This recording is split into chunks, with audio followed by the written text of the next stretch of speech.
Apprendre son histoire est un acte de résistance. J'ai fait une série sur Haïti concernant la bataille de Vertières, mais à votre demande, je vais vous parler d'un sujet que vous connaissez sans doute déjà. Faisons de l'histoire. What's up? She said, hey, baddies on my left, baddies on my right, many on the wall. She's so beautiful.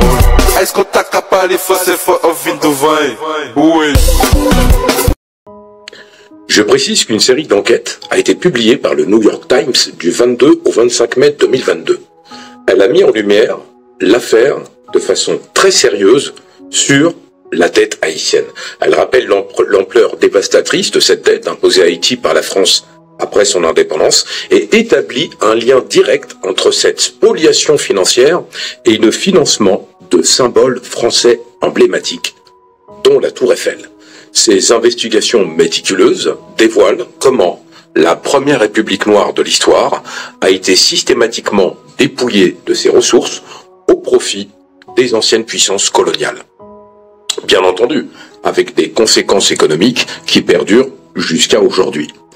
Donc, après sa révolution réussie contre l'esclavage et le colonialisme français, Haïti a proclamé son indépendance en janvier 1804, devenant ainsi la première nation noire libérée du joug colonial.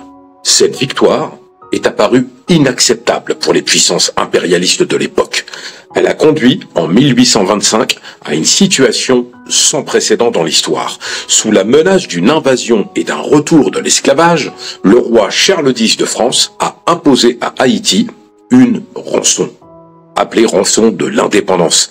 Cette dette colossale s'élevait à 150 millions de francs or de l'époque, soit environ 3 fois le PIB estimé d'Haïti à cette époque, ou 30 fois ses revenus annuels. Incapable de payer une telle somme directement, Haïti étant une jeune nation, elle s'est vue contrainte de contracter des emprunts auprès des banques françaises pour rembourser cette dette initiale, avec la crainte de voir une guerre arriver. Ce mécanisme pervers a transformé la dette d'indépendance en une double dette, qui finalement a enchaîné le pays aux intérêts des puissances impérialistes pendant près d'un siècle. Les paiements de cette dette ont vidé les caisses de l'État haïtien. Des ressources vitales qui auraient pu être investies dans le développement du jeune pays, dans le système éducatif, la santé, les infrastructures, etc.